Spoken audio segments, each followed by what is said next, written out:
Mulai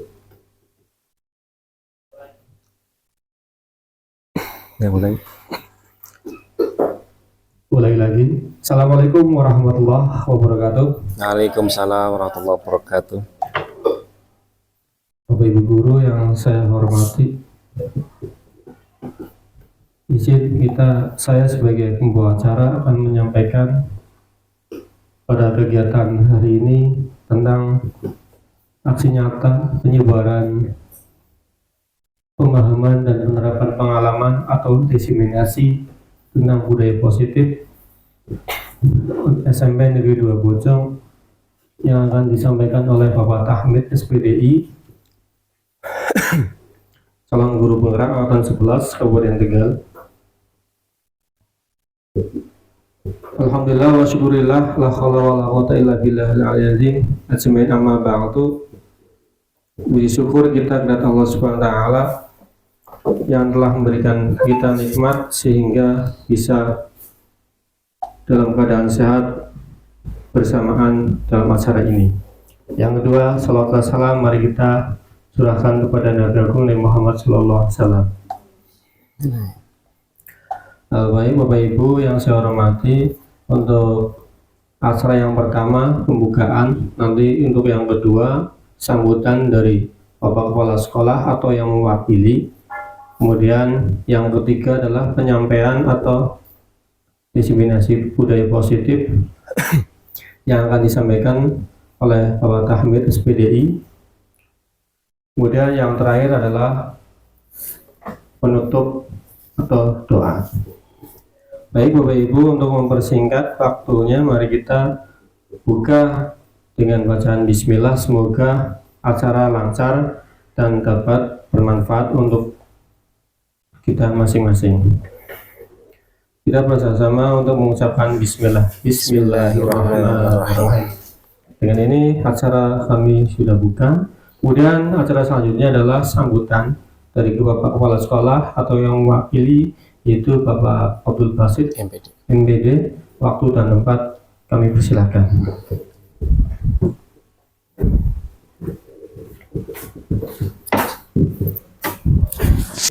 Ini apa? Bismillahirrahmanirrahim. Assalamualaikum warahmatullahi wabarakatuh. Waalaikumsalam warahmatullahi wabarakatuh. Alhamdulillahirrabbilalamin. Wassalatu wassalamu ala asrafil anbiya'i wal mursalin wa ala alihi wa sahbihi ajma'in. La hawla wa la quwata illa billahil aliyyil azim. Rabbi shrah li sadri wa yassir li amri wa hlul 'uqdatam min lisani yafqahu qawli. Amma ba'd. Kepada yang terhormat Bapak beserta Ibu guru, yang terhormat calon guru penggerak Bapak Tahmid SPDI beserta Bapak Asto Waluyo Eskom. Mari yang pertama kita langsung saja, semoga apa yang menjadikan satu kegiatan di siang hari ini Allah memberkahi buat kita semua, dan tujuan apa yang diinginkan hasil maksud. Allahumma amin ya rabbal alamin. Kedua kalinya sholawat masalam kami haturkan ke pangkuan beliau baginda Nabi Muhammad sallallahu alaihi wasallam. Semoga kita termasuk golongan orang-orang yang diberikan satu kemanfaatan hidup dunia dan akhirat. Kita mengharap syafaat dari beliau. Mudah-mudahan kita termasuk golongan orang yang diberikan syafaat. Amin ya rabbal alamin. Bapak beserta Ibu dan calon guru penggerak Bapak Tahmid SPDI beserta Bapak Asto Waluyo Eskom, sekolah ini sangat beruntung karena di sisi lain semoga ada satu pengimbasan terutama di SMP Negeri 2 Bojong ini. Alhamdulillah untuk tahun ini angkatan 11 ada 2 peserta CGP dari SMP Negeri 2 Bojong ini. Semoga apa yang menjadikan satu harapan untuk peningkatan mutu pendidikan di SMP Negeri 2 Bojong ini, nanti hasil dari kegiatan yang semacam ini ketok tular kepada guru-guru yang lain. Artinya bagaimana sih caranya untuk pengimbasan calon guru penggerak, apa yang mau digerakkan, terutama yang berfokus pada anak didik peserta. Artinya ada satu peningkatan. Makanya saya dorong di siang hari ini adalah aksi nyata menyebarkan pemahaman dan penerapan cara pengalaman calon guru penggerak. Pengimbasannya nanti akan disampaikan oleh beliau-beliau ini, yaitu yang hal ini pada siang ini Bapak Tahmid SPDI akan menyampaikan hal-hal yang perlu dipahami oleh kita-kita semua. Semoga mari kita 1,5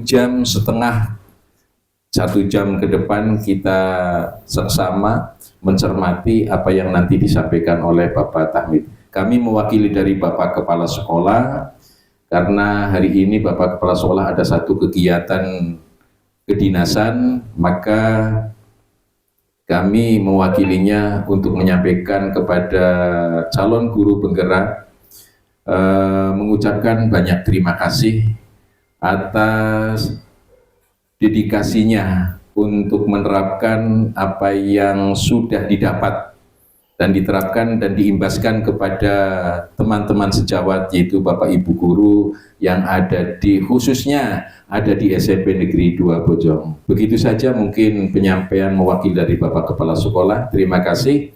Akhir kata, billahi taufik wal hidayah. Assalamualaikum warahmatullahi wabarakatuh. Waalaikumsalam warahmatullahi wabarakatuh.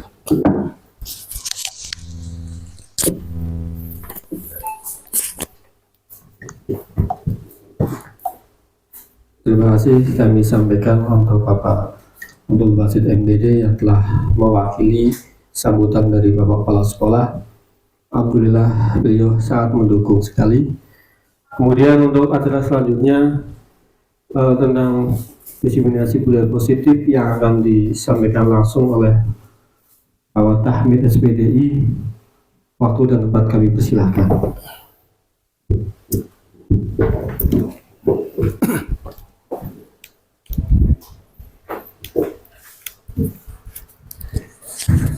Assalamualaikum warahmatullahi wabarakatuh. Bismillah, alhamdulillah, wassalatu wassalamu ala rasulillah, la hawla wa la quwwata illa billah, amma ba'd. Yang saya hormati Bapak Kepala Sekolah atau yang mewakili dan teman-teman sejawat, Bapak Ibu guru semuanya yang hadir pada siang hari ini, terima kasih atas waktu yang diberikan. Terima kasih atas kesediaan panjenengan untuk kegiatan diseminasi, menyampaikan tentang diseminasi budaya positif yang kami terima di materi kegiatan pendidikan guru penggerak. Lanjut Pak.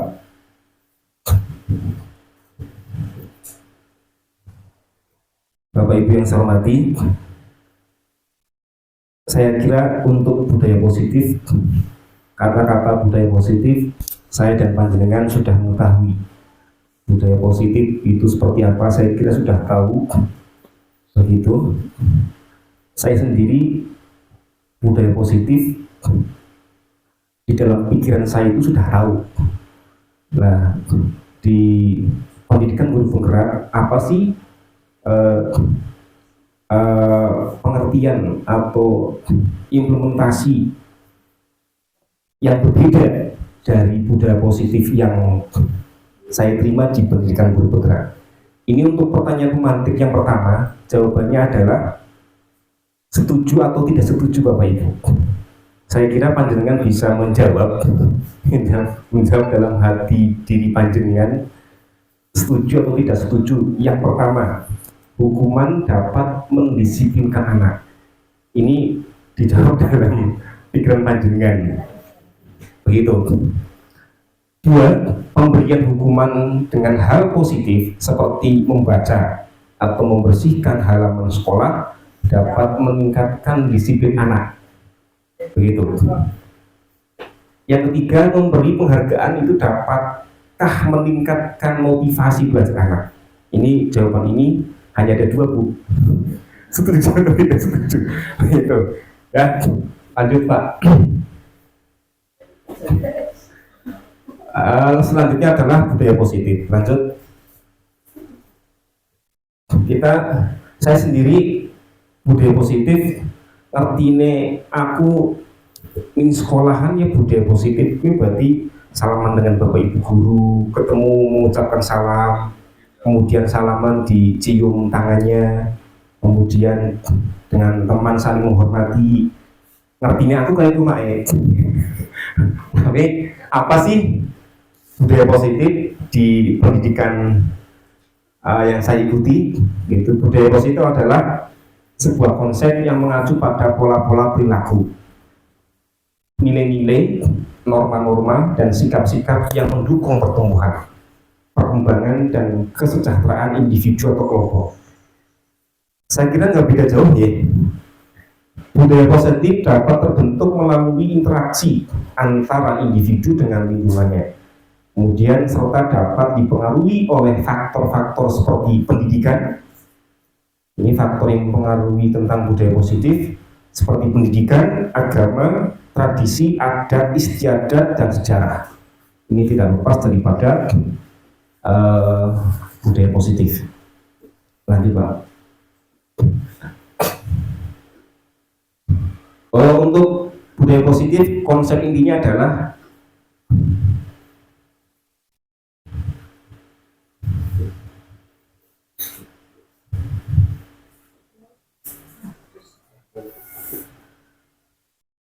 pertama, perubahan paradigma belajar. Yang kedua, disiplin positif dan nilai-nilai kebajikan. Yang ketiga, motivasi perilaku manusia. Yang keempat, kebutuhan dasar manusia. Yang kelima, posisi kontrol guru. 6, keyakinan kelas. Segitiga. Yang ketujuh adalah segitiga restitusi. Ini yang kami pelajari tentang tahapan-tahapan konsep yang kami pelajari pada modul budaya positif, modul 1.4 tentang budaya positif. Ada 7 tahapan yang kami pelajari di modul 1.4. Perubahan paradigma, kegiatan kepalan tangan. Ini kepalan tangan seperti ini Pak. Ada A dan B, Anda dan teman Anda. Sobeklah cari kertas kecil, tuliskan benda atau sesuatu yang sangat berharga untuk Anda. Letakkan di salah satu tangan Anda dan genggam benda atau sesuatu tersebut dengan segala daya. Buatlah sebuah kepalan. Ini yang A ya, begitu ya Pak. Ini yang A. Yang ke B, teman Anda B akan mencoba dengan sekuat tenaga dengan berbagai cara untuk meminta Anda memberikan benda tersebut. B bisa membujuk, mengancam, menghardik, merayu, menyuap, apa saja agar dapat membuka kepalan tangan Anda. Jadi si A itu mengepalkan tangan. Jadi ada kertas, kemudian dilipat-lipat, digenggam sekuat tenaga, kemudian temannya satu itu berusaha untuk mengambil. Gitu ya, bisa mengambil dengan sekuat tenaga agar bisa diberikan benda yang ada pada kepalan tersebut.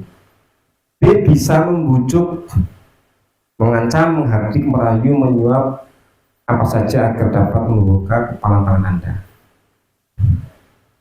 Begitu. Apa yang terjadi sudah dipikirkan bersama-sama. Kemudian selanjutnya adalah perubahan paradigma, teori kontrol atau teori pilihan, ilusi kontrol. Ilusi itu apa ya Pak? Pak, benar. Ilusi apa Pak?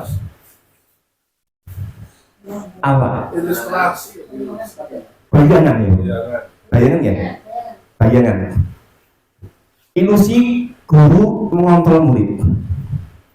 Gambaran guru mengontrol murid. Yang kedua, ilusi bahwa kritik dan membuat orang merasa bersalah dapat menguatkan karakter. Yang ketiga, gambaran bahwa semua penguatan positif efektif dan bermanfaat. Dan yang terakhir, yang keempat, gambaran atau ilusi bahwa orang dewasa memiliki hak untuk memaksa. Ini perubahan paradigma teori kontrol atau pilihan. Lanjut Pak. Perubahan paradigma stimulus respon teori kontrol atau teori pilihan. Siapa sesungguhnya yang memiliki kontrol? Pertama, stimulus respon. Ini saya pribadi yang biasa saya lakukan, ini stimulus respon. Kadang-kadang kita yang pertama ini, kita mencoba mengubah orang agar berpandangan sama dengan kita. Seperti di dalam suatu organisasi atau kelompok, di desa ataupun di sekolah, anak didik dan sebagainya. Kadang-kadang kita punya gambaran ilusi, kita mencoba mengubah orang agar berpandangan sama dengan saya. Maka teori pilihannya, teori kontrolnya adalah kita berusaha memahami pandangan orang lain tentang dunia. Karena kadang-kadang tidak mesti saya betul, saya benar, ternyata juga salah menurut pandangan orang lain. Maka teori kontrolnya adalah kita berusaha memahami pandangan orang lain tentang dunia. Lanjut. Yang kedua, perilaku buruk dilihat sebagai suatu kesalahan. Begitu ya. Teori kontrolnya adalah bahwa semua perilaku memiliki tujuan. Ya Pak, kadang-kadang ya saya pribadi kadang-kadang seperti ini. Jadi perilaku buruk dilihat sebagai suatu kesalahan. Teori kontrol pilihannya adalah bahwa semua tindak laku itu mempunyai tujuan. Yang ketiga, orang lain bisa mengontrol saya.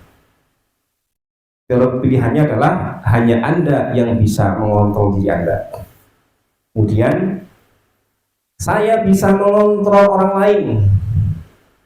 Teori pilihannya adalah Anda tidak bisa mengontrol orang lain. Selanjutnya, pemaksaan ada pada saat bujukan gagal. Kadang-kadang saya pribadi kepada anak, gara-gara P5 Bapak Ibu, anak-anak disuruh untuk mengerjakan di sekolah, itu anak-anak tuh minta Pak. Bu, mintanya di rumah. Kalau di sekolah itu nggak bisa ada inspirasi, mengerjakannya di rumah. Yang terjadi apa? Yang biasanya saya lakukan itu ketika pemaksaan itu ya terjadi ketika diperintah orang nurut Bapak ya. Maka teori pilihannya adalah kolaborasi dan konsensus menciptakan pilihan-pilihan baru. Barangkali ada pilihan-pilihan lain. Yang terakhir, model berpikir menang atau kalah. Maka teori kontrol pilihannya adalah tidak ada menang kalah, semuanya menang. Model berpikir menang, dan menang. Selanjutnya, pembelajaran dengan paradigma baru. Pembelajaran menurut Ki Hajar Dewantara adalah menuntun segala kodrat yang ada pada anak agar mereka mencapai keselamatan dan kebahagiaan yang setinggi-tingginya, baik sebagai manusia, sebagai anggota masyarakat. Pembelajaran dengan paradigma baru ini sama ya? Enggak. Dalam mendidik anak, Ki Hajar Dewantara berpendapat bahwa pendidikan harus sesuai dengan kodrat alam dan kodrat zaman. Kodrat alam itu apa? Adalah pendidikan yang sesuai dengan sifat dan bentuk lingkungan di mana mereka berada, sesuai dengan lingkungannya. Dan kodrat zaman berarti sesuai dengan zamannya. Alam itu berarti sesuai dengan lingkungan, zaman berarti sesuai dengan keadaan zamannya. Lanjut, peran sebagai guru menurut Ki Hajar Dewantara. Ini sebagai guru menurut Ki Hajar Dewantara. Pendidikan adalah tempat persemaian segala benih-benih kebudayaan yang hidup dalam masyarakat kebangsaan. Ki Hajar Dewantara mengibaratkan peran guru atau pendidik itu ibarat seorang petani. Kalau petani diilustrasikan itu bagaimana ya Pak Aryo? oleh pakaian tani. Bisa Pak. Ya jadi itu sebagai petani, saya sendiri nggak bisa bayangin petani seperti apa karena saya ikut tani itu waktu kecil, Mae. Lanjut.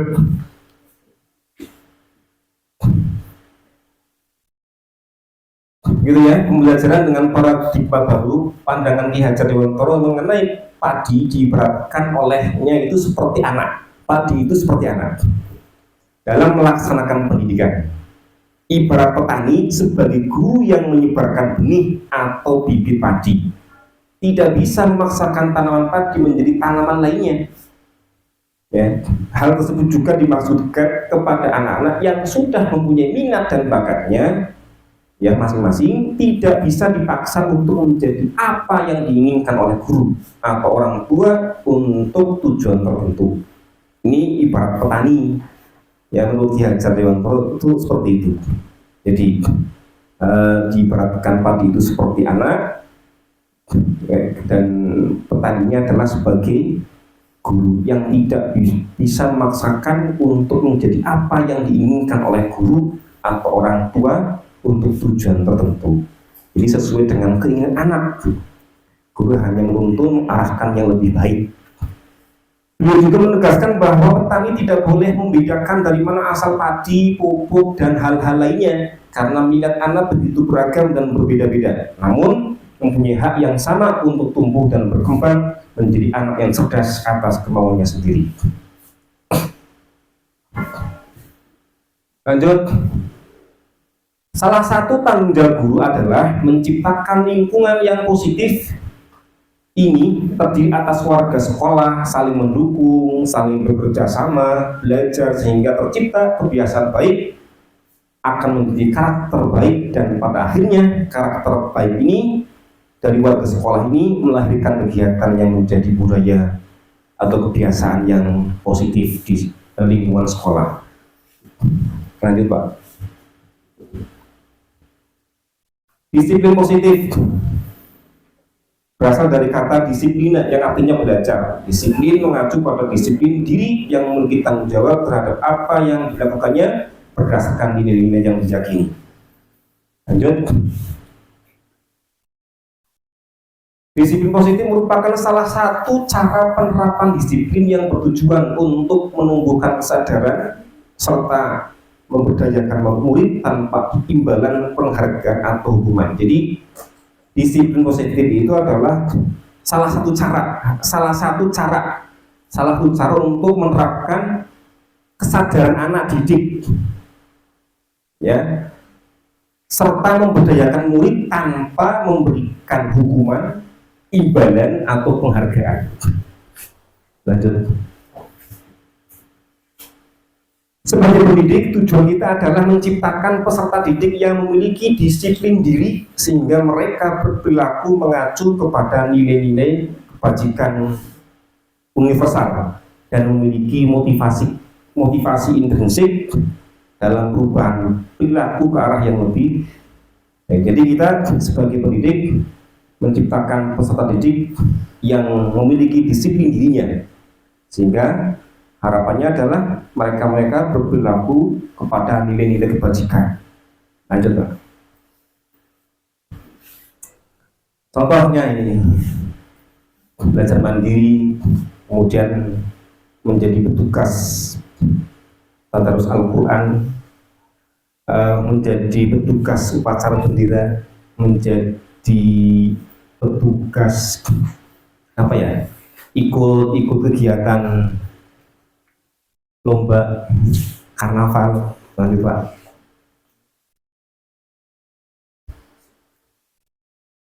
Nilai-nilai kebajikan, mohon maaf, tetap saya bacakan. Nilai-nilai kebajikan adalah sifat-sifat positif manusia yang merupakan tujuan mulia yang ingin dicapai setiap pribadi, setiap individu. Nilai-nilai tersebut bersifat universal dan lintas bahasa, suku bangsa, agama maupun latar belakang. Setiap perilaku perbuatan memiliki satu tujuan. Memang betul perbuatan apapun memiliki suatu tujuan. Ini menurut Dr. William Glasser pada teori kontrol tahun 1984. Dengan mengaitkan nilai-nilai kebajikan yang diyakini seseorang, maka motivasi di dalam dirinya, intrinsik itu adalah motivasi di dalam dirinya, akan terbangun sehingga menggerakkan motivasi dari dalam untuk dapat mencapai tujuan mulia yang diinginkan. Nilai-nilai kebajikan yang ingin dicapai oleh setiap anak Indonesia kita kenal dengan P3. Ini P3 ya. Profil pelajar Pancasila P3. Beriman kepada Tuhan Yang Maha Esa dan berakhlak mulia, mandiri, bernalar kritis, berkebinekaan global, bergotong royong dan kreatif. Lanjut Pak. Ini P5. Belajar Pancasila, beriman dan bertakwa pada Tuhan Yang Esa dan berakhlak mulia, berkebinekaan global, gotong royong, mandiri, kreatif dan bernalar kritis. Ini artinya ini dari P5 ini apa terlalu berat ya. Saya sendiri punya visi sebagai guru. Kembali Pak, P5 Pak. Minimal anak-anak itu berarti kalau beriman bertakwa jelas. Ini yang pertama. Yang kedua, anak ini untuk belajar mandiri. Ini sebenarnya Bu. Visi-misinya. Untuk belajar mandiri dan bernalar kritis. 5 ini berat untuk bisa melakukan. Hanya berharap pada Allah Subhanahu wa Ta'ala. Lanjut. Ini contoh-contoh nilai-nilai kebajikan: toleransi, rasa hormat, integritas, mandiri, menghargai orang lain, kerjasama, peduli, percaya diri, dan nilai-nilai kebajikan lainnya. Lanjut Pak. Ini sudah ditonton. Lanjut. Teori motivasi, hukuman, dan penghargaan restitusi. Nanti coba kita bareng-bareng, saya sendiri belum paham Bapak Ibu. Teori motivasi, hukuman, dan penghargaan restitusi itu apa? Lanjut Pak. Motivasi perilaku manusia, motivasi ekstrinsik, berarti di luar itu ya, motivasi dari luar ya Pak Astor.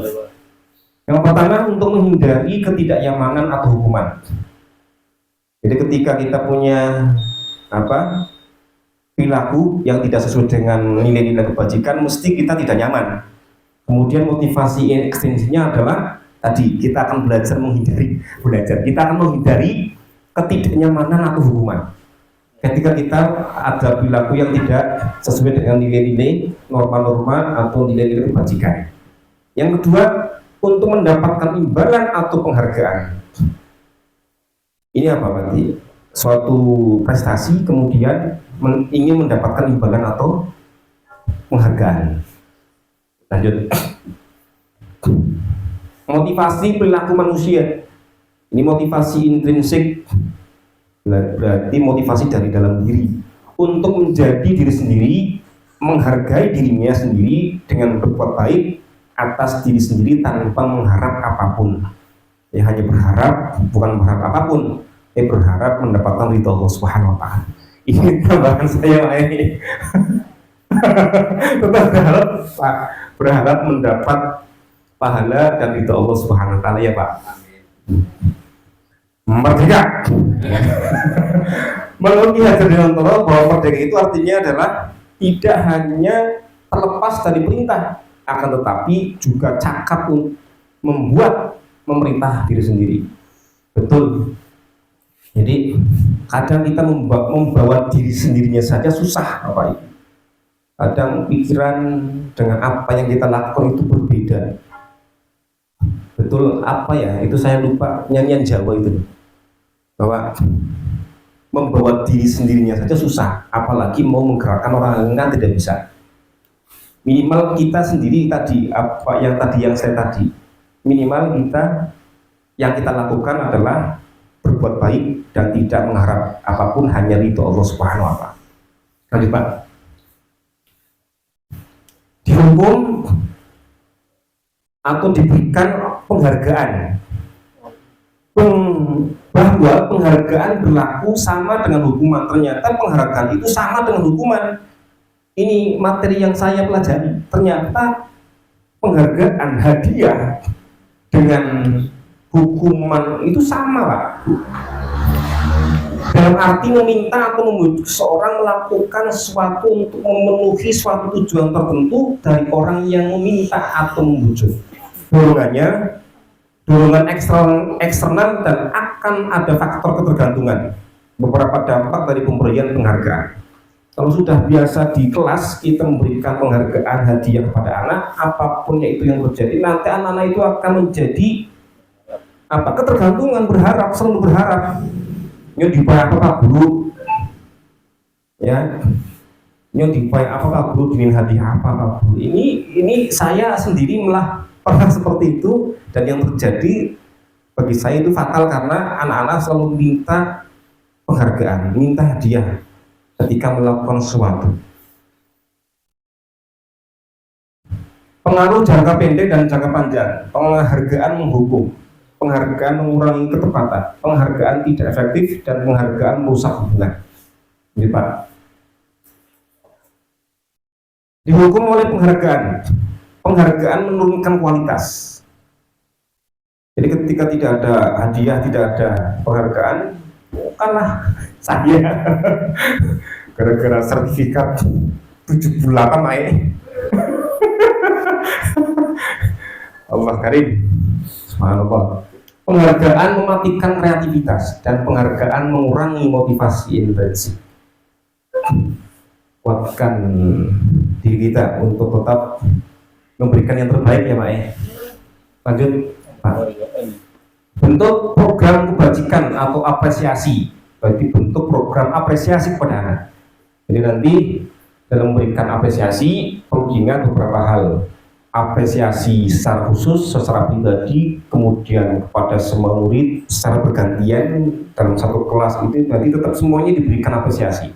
Kemudian konsisten dan fokus pada proses, bukan pada hasilnya, tapi fokus pada proses. Lanjut. Yang pertama Pak. Nah, jadi ini contoh pengakuan apresiasi kebajikan. Pembukanya kemarin saya memperhatikan ini nilai kebajikannya tadi, rasa empati besar. Situasinya pada saat murid ya menolong murid baru di kelas.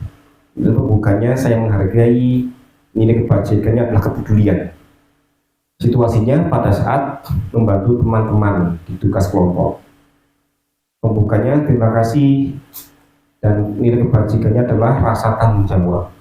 Situasinya pada saat memungut kertas-kertas yang berserakan di lantai.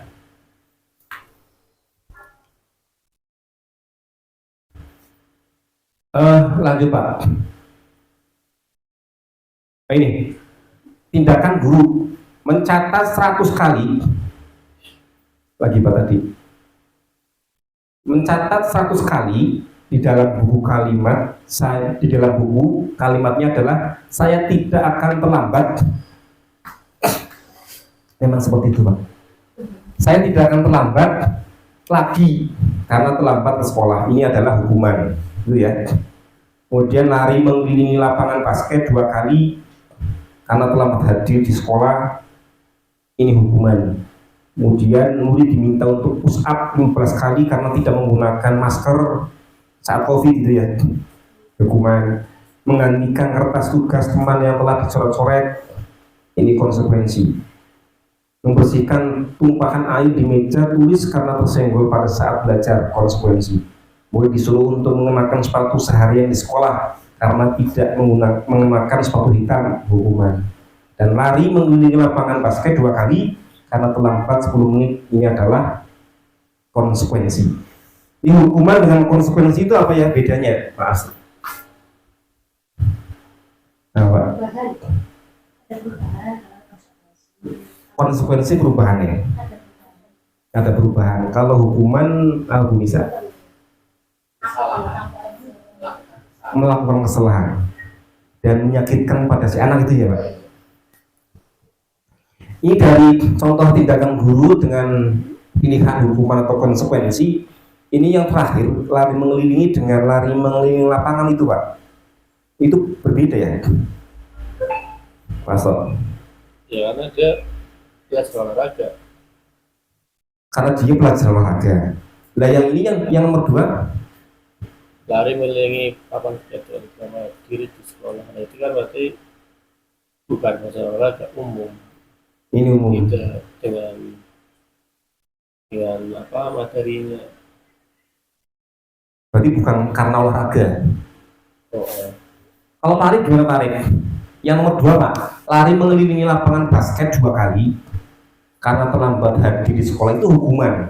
Yang terakhir, lari mengelilingi lapangan basket 2 kali saat pelajaran olahraga.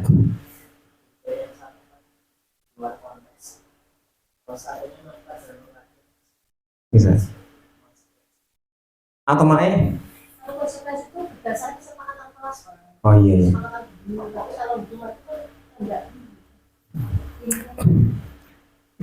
Iya, jadi konsekuensi itu karena suatu menjadi keyakinan kelas atau sudah menjadi kesepakatan kelas ya Pak ya, begitu. Kalau hukuman kan berarti sebuah aturan tanpa ada kesepakatan yang sebelumnya dirumus. Jadi konsekuensi itu adalah kesepakatan yang sudah dibentuk bersama di dalam kelas. Lanjut Pak. Lanjut Pak. Hukuman, sesuatu yang menyakitkan harus terjadi. Konsekuensi sesuatu harus terjadi. Yang kedua, membuat anak sakit fisik maupun hati untuk jangka waktu lama atau jangka panjang.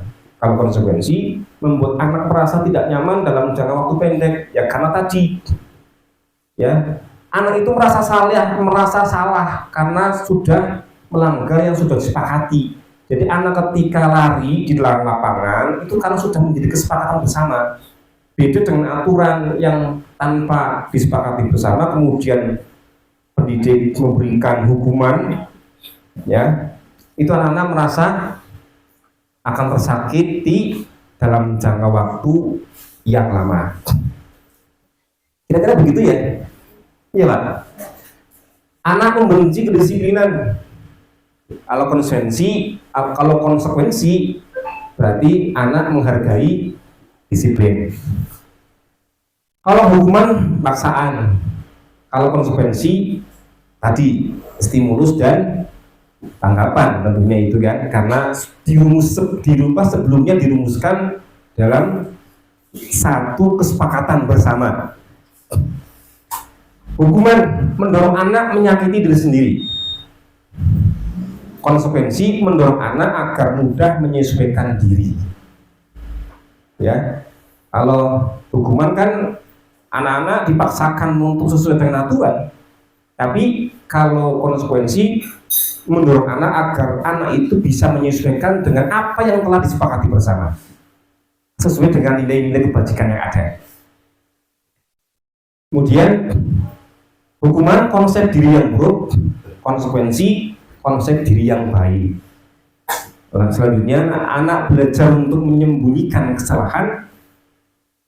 Kalau konsekuensi anak belajar untuk mematuhi peraturan. Itu ya. Kalau hukuman kan anak-anak ketika punya kesalahan dia akan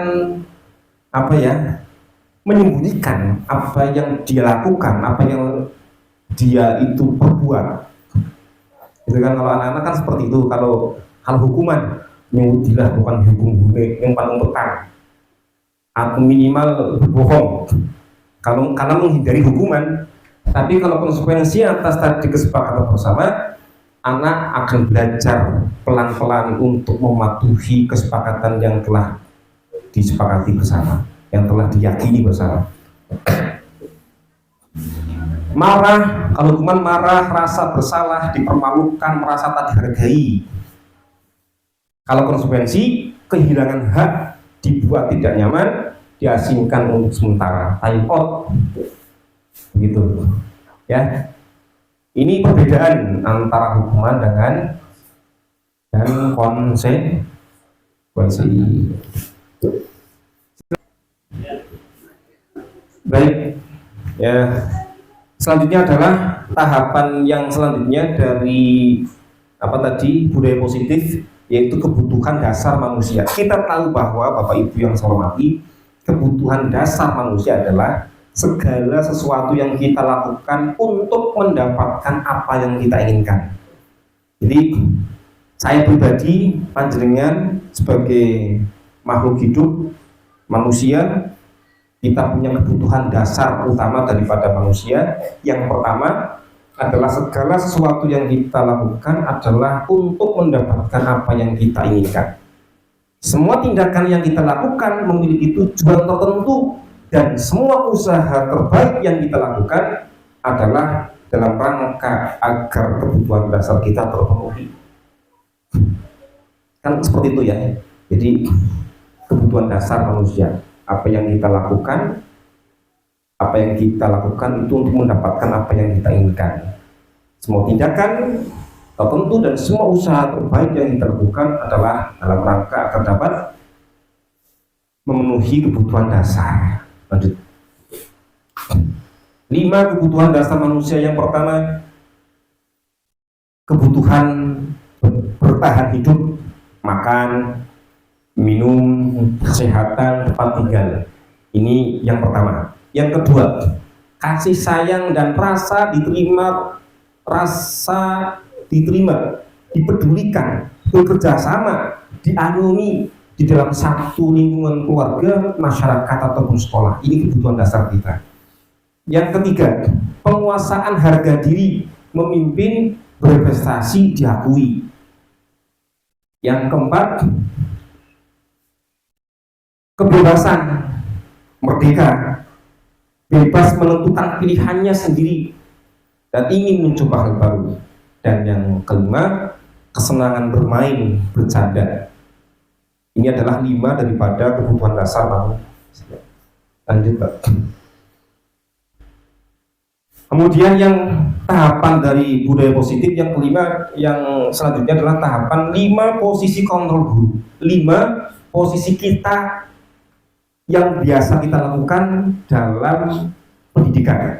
Yang pertama, kontrol guru sebagai penghukum. Yang kedua, kontrol guru sebagai pembuat rasa bersalah. Yang ketiga, kontrol guru sebagai teman. Yang keempat, sebagai pemantau. Dan yang terakhir, sebagai manajer. Apa saja poin-poin dari 5 posisi kontrol guru ini? Lanjut. Yang pertama, sebagai penghukum. Contohnya adalah terlambat lagi, pasti terlambat lagi, selalu datang terlambat. Kapan bisa datang tepat waktu? Ini sebagai penghukum pada kasus murid yang terlambat. Lanjut. Pembuat rasa bersalah, contohnya adalah, adik, kamu ini bagaimana ya? Kamu sudah berjanji dengan ibu tidak akan terlambat lagi. Kamu kenapa ya senang sekali mengecewakan ibu? PHP, ibu benar-benar kecewa sekali. Ini kasus murid terlambat pada posisi kontrol guru, pembuat rasa bersalah. Lanjut. Yang ketiga, kontrol guru sebagai teman. Adi, ayolah, bagaimana sih kamu? Kemarin kamu sudah berjanji pada bapak bukan? Karena terlambat lagi. Sambil tertawa ringan. Ya sudah, tidak apa-apa. Duduk dulu sana, nanti ibu guru bantu kamu ini ya. Ini teman. Posisi guru sebagai teman. Lanjut. Dan yang terakhir, yang keempat adalah pemantau. Kamu sudah melanggar peraturan sekolah, kamu tahu konsekuensinya, kamu ibu guru hukum. Setelah itu baru boleh mengikuti pelajaran. Yang terakhir adalah sebagai manajer. Apakah kamu tahu kesalahanmu, Kira-kira bagaimana cara kamu memperbaiki kesalahan? Dari 5 posisi kontrol ini, penghukum, membuat rasa bersalah, ketiga pemantau, keempat teman, kelima manajer. Panjenengan dan saya bisa memilih mana yang terbaik ketika melakukan posisi kontrol guru di dalam budaya positif. Di antara itu, saya minta pendapat Pak Herman, Pak. Posisi kontrol 5 ini, Pak, ini yang kita lakukan, kira-kira dari 5 itu gimana, Pak? Coba Pak, diulangi lagi. Yang ini, Pak, menghukum, membuat rasa bersalah, teman-teman atau manajer, Pak. Bapak kira-kira mana?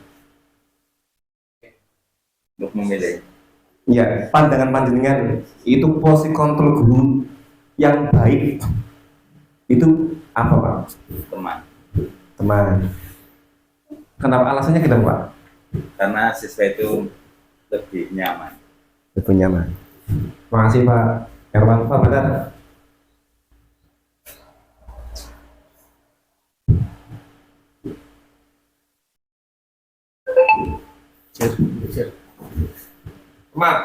Teman.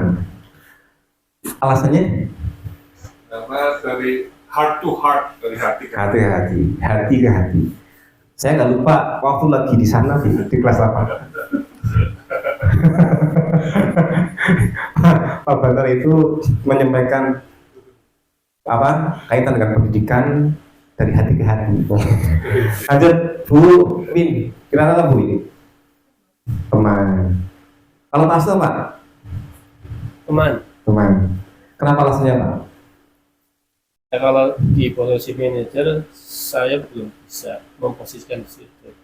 Kalau memposisikan sebagai penghukum juga, tindakan yang salah. Memposisikan sebagai pemantau juga itu juga kayaknya kurang juga. Membuat rasa bersalah, apalagi saya juga nggak bisa mengambil hati si anak, nggak bisa. Paling bisa ya teman. Kalau Mai Mak? Kalau saya tergantung situasi, Pak, Iya. dan kondisi dan toleransi. Gini. Kalau misal anak kesalahannya itu seperti apa dulu sih, Pak? Biar dulu. Kalau memang dia membutuhkan seorang teman, kita harus. Kalau dia kesalahan sudah berat, itu kan kita harus bekerja sebagai pembunuh. Saya pembunuh yang berat atau sudah kriminal. Kalau membuat rasa bersalah, kita sudah menegur pemancing anak masih. Kalau pemantau sama seperti pokoknya kondisional kan, kita berperan. Berarti Mae sepakat 5 kontrol ini dilakukan sesuai dengan kondisi yang ada. Butuhkan si anak. Makasih Mae. Mbak Isa, kira-kira dari 5 posisi kontrol ini panjenengan memposisikan diri Bu. Itu bagaimana? Berikan alasannya Bu. Kalau saya sih sama ya, seperti tergantung kondisinya. Kalau yang pertama pelanggaran awal mungkin kita bisa mentoleransi ya, tapi kalau sudah berkali-kali ternyata melanggar lagi, ya pasti ada rasa supaya ada efek jerah ya, ada hukumannya. Ya, makasih Bu Nisa. Pak Arif, Pak.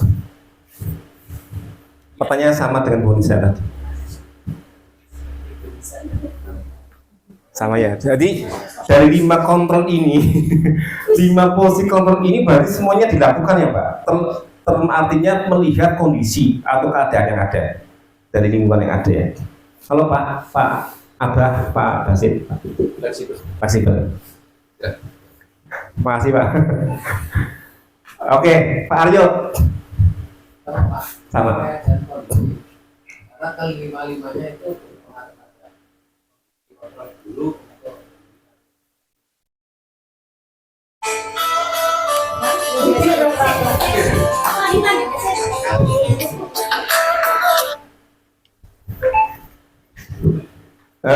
Baik, 5 posisi kontrol guru. Penghukum membuat rasa bersalah, teman, mantau, manajer, terima kasih atas apa tadi gambaran terkait dengan kondisi yang ada di sekolah kita sebagai pendidik dalam rangka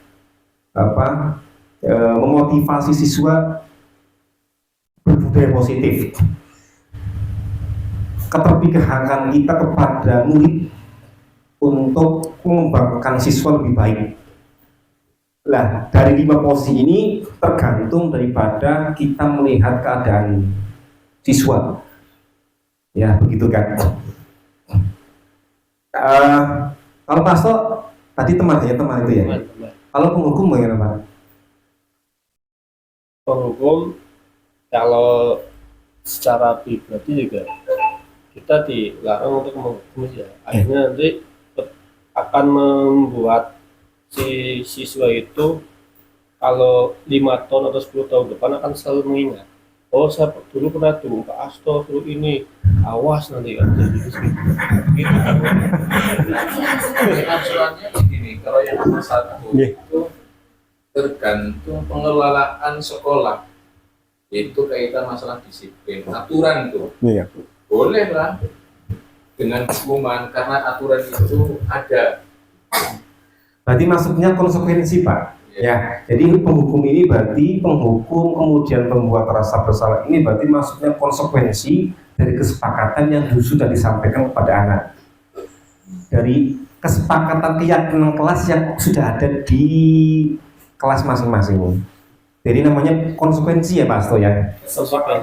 Kesepakatan kelas. Jadi ketika anak salah, ketika anak bertindak di luar keyakinan, maka anak-anak itu akan kita arahkan untuk konsekuensinya apa, untuk berlatih di nilai-nilai kebajikan, yaitu bertanggung jawab. Lanjut Pak.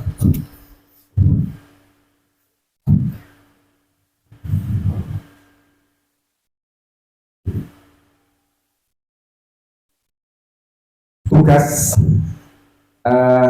lanjut ke jawaban. Pernyataan berikut, saya kecewa sekali dengan kamu. Jadi membuat orang merasa bersalah. Kemudian kamu tidak pernah benar melakukannya, menghukum. Ayolah lakukan demi Bapak Ibu. Ini teman berarti ini seperti ini Bu Win. Hormat. Teman, ayolah lakukan demi Bapak Ibu. Kemudian, apakah kamu mau mendapatkan stiker bintang hari ini? Pemantau. Kemudian, bagaimana kamu bisa menyelesaikan masalah ini? Manajer, dan kamu selalu yang paling terakhir, penghukum. Sehingga penghukum ini baiknya adalah sebagai konsekuensi sesuai dengan keyakinan kelas masing-masing, sesuai dengan aturan yang ada di sekolah, ya, untuk anak-anak itu belajar untuk bertanggung jawab di dalam rangka mengikuti keyakinan kelas yang setelah disepakati. Lanjut Pak. Apa itu keyakinan kelas? Keyakinan yaitu nilai-nilai kebajikan universal yang disepakati secara tersirat dan tersurat lepas dari latar belakang suku, negara, bahasa maupun agama. Nilai-nilai kebajikan adalah atau bahwa menekankan pada keyakinan seorang akan lebih memotivasi seorang dari dalam. Seorang akan lebih bergerak dan bersemangat untuk menjalankan keyakinannya daripada hanya sekedar mengikuti serangkaian peraturan tertulis tanpa makna. Murid-murid pun demikian, mereka perlu mendengarkan dan memahami arti sungguhnya tentang peraturan-peraturan yang diberikan. Apa nilai-nilai kebajikan di balik peraturan tersebut, apa tujuan utamanya, dan menjadi tidak tertarik atau takut sehingga hanya sekedar mengikuti serangkaian peraturan-peraturan yang mengatur mereka tanpa memahami tujuan mulianya. Jadi keyakinan kelas itu berarti anak tumbuh dari intrinsik dari dalam dirinya untuk disampaikan, untuk disepakati bersama, bukan karena pemberitahuan yang ada di sekolah tanpa tahu dasarnya, tahu alasannya, tahu maksudnya. Jadi seperti itu. Lanjut Pak Asto. Mengapa tidak peraturan saja? Mengapa harus keyakinan kelas? Pertama, mengapa kita memiliki peraturan harus menggunakan helm bila mengendarai kendaraan roda 2? Mengapa kita memiliki peraturan 3M, masker, mencuci tangan, dan menjaga jarak? Mengapa kita memiliki peraturan harus datang tepat waktu pada saat mengikuti pelatihan? Untuk mendukung motivasi intrinsik, kembali ke nilai-nilai keyakinan, lebih menggerakkan seorang dibandingkan mengikuti serangkaian peraturan-peraturan. Yang pertama, mengapa kita memiliki peraturan harus menggunakan helm bila mengendarai kendaraan roda 2? Kenapa Pak Asto? Ya Pak, Yang pertama, mengapa kita memiliki peraturan harus menggunakan helm bila menggunakan keselamatan? keselamatan. Ada nilai-nilai kebajikan, begitu ya Pak? Keselamatan. Untuk menghindari tadi kecelakaan, kita selamat. Begitu. Mengapa kita memiliki peraturan 3M dulu waktu COVID? Masker, mencuci tangan, dan menjaga jarak. Alasannya kenapa Pak, Bu? Terhindar dari tadi ya, serangan virus corona. Mengapa kita, berarti ada nilai apa ya? Nilai keselamatan sama ya Pak? Kesehatan juga. Kesehatan ya, nilai kesehatan, nilai kebajikan kesehatan. Mengapa kita memiliki peraturan harus datang tepat waktu pada saat mengikuti pelatihan? Ada nilai kebajikan, Disiplinan. kedisiplinan. Lanjut.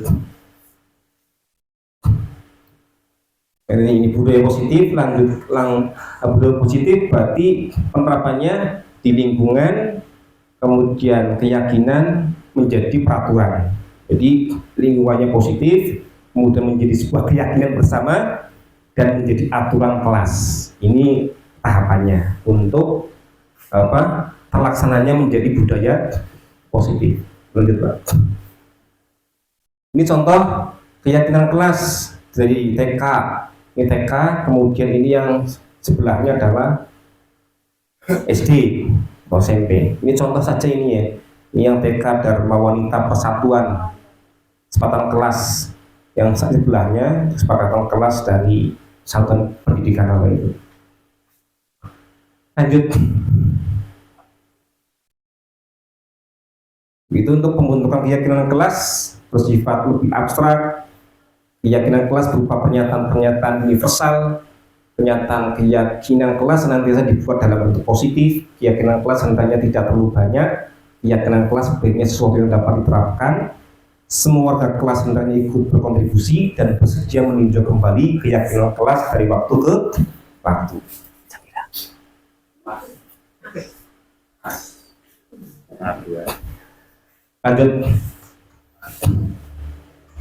Lanjut Pak.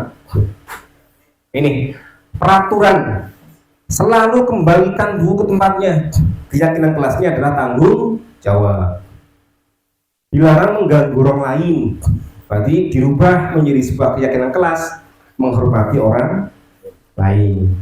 Hadir di sekolah 15 menit sebelum pembelajaran dimulai.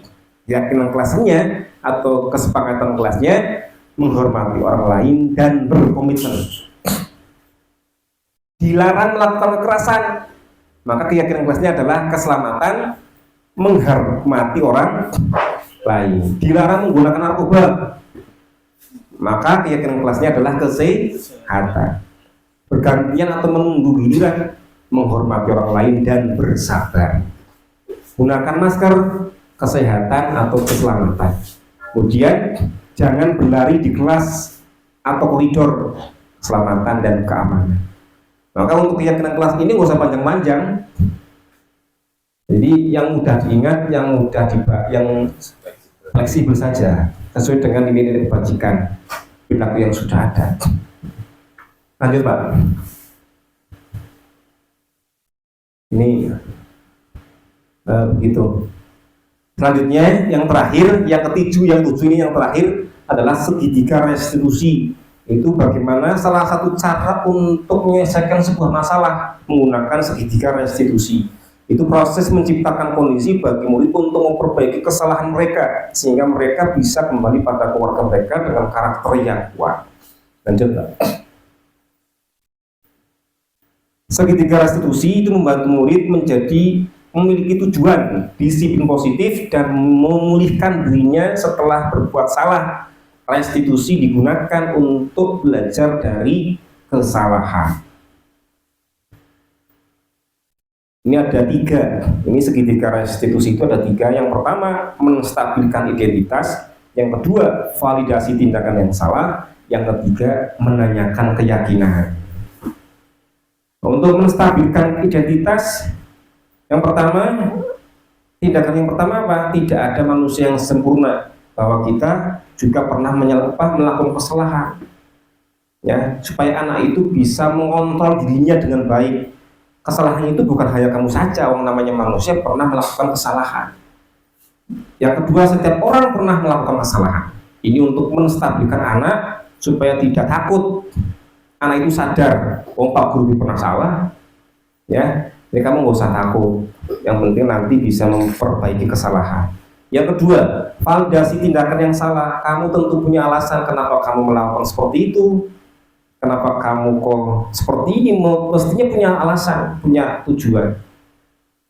Apakah ada cara yang lebih efektif? Kita tanyakan seperti itu. Yang ketiga, menanyakan keyakinan. Apakah yang kamu lakukan itu sesuai dengan kesepakatan kelas? Supaya anak itu bisa menjawab dengan apa yang sudah disepakati. Supaya anak itu belajar tanggung jawab apa yang telah dilakukan.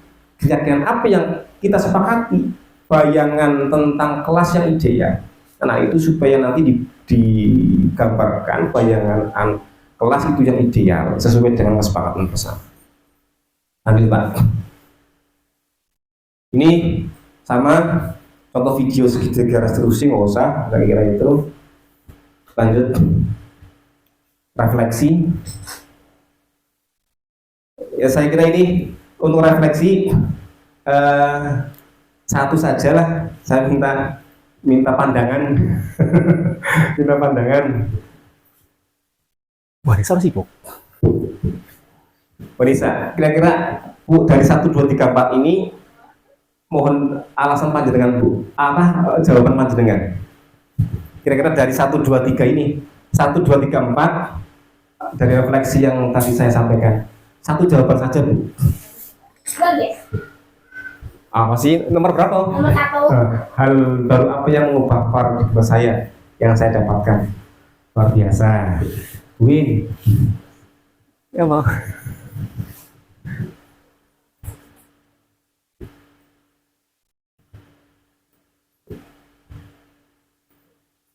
Tadi teman ya Bu, nomor 4 ya Bu. Ya teman.